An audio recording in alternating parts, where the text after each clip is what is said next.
दोस्तों, क्या आप जानते हैं पैसा हमेशा उसी इंसान की ओर आकर्षित होता है जिसकी सोच स्कैरसिटी में नहीं बल्कि अबंडेंस में होती है। क्योंकि हमारा दिमाग पैसे को कागज नहीं बल्कि प्योर एनर्जी की तरह देखता है। और जब आपकी एनर्जी फियर, गिल्ट या डाउट में होती है तो पैसा आपकी जिंदगी में आने से पहले ही ब्लॉक हो जाता है। लेकिन जैसे ही आप ग्रैटिट्यूड की फ्रीक्वेंसी पर आते हो, जहां आप छोटी से छोटी चीज के लिए भी थैंकफुल महसूस करते हो, आपका दिमाग डोपामिन रिलीज करता है जो आपकी क्रिएटिविटी, क्लैरिटी और अर्निंग कैपेसिटी को कई गुना बढ़ा देता है। जी हाँ, वैज्ञानिक रूप से दिमाग उन्हीं अवसरों को नोटिस करता है जिनके बारे में आप बार बार सोचते हो।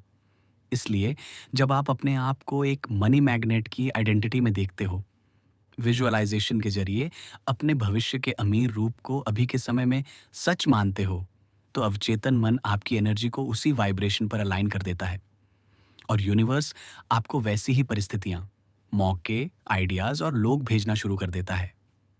पैसा हमेशा फ्लो में आता है, जहां रेजिस्टेंस कम हो, बिलीफ मजबूत हो और एक्शन इंस्पायर्ड हो, वहीं वेल्थ पैदा होती है। क्योंकि आखिर में पैसा दिमाग की प्रोग्रामिंग से अट्रैक्ट होता है। मेहनत सिर्फ उस अट्रैक्शन को फिजिकल रियलिटी में बदलने का माध्यम होती है। और जब इंसान इस सच को समझने लगता है कि पैसा किसी बाहरी चीज से नहीं बल्कि उसकी आंतरिक अवस्था से आकर्षित होता है, तब वह अपने विचारों को कंट्रोल करने की बजाय उन्हें अपग्रेड करना शुरू कर देता है। दोस्तों, दिमाग वही रास्ते खोलता है जिन पर आपकी एनर्जी चल रही होती है। जितना आप अबंडेंस को महसूस करते हो, उतना आपका सबकॉन्शियस माइंड पुराने बिलीफ्स को तोड़कर नए न्यूरल पाथवेज बनाता है, जो आपको ऐसे फैसले लेने पर मजबूर करते हैं जो सीधा वेल्थ की तरफ ले जाते हैं। जी हाँ, यही कारण है कि कुछ लोग बिना ज्यादा रिसोर्सेज के भी तेजी से अमीर बन जाते हैं, क्योंकि उनकी वाइब्रेशन लैक नहीं बल्कि ओवरफ्लो में होती है। और यूनिवर्स हमेशा उसी इंसान के साथ डांस करता है जिसकी एनर्जी मांगने वाली नहीं बल्कि देने वाली होती है।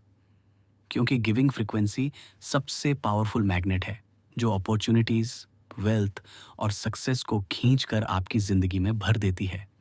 असली मैजिक तब होता है जब आपका मन पैसे को चेस करना छोड़ देता है और खुद एक ऐसा एनर्जेटिक सेंटर बन जाता है जहां पैसा खुद चलकर आता है, रुकता है, बढ़ता है और मल्टीप्लाई होता है। क्योंकि अंत में वेल्थ बाहर नहीं बनती, वह पहले आपकी आइडेंटिटी में जन्म लेती है और फिर आपकी रियलिटी में।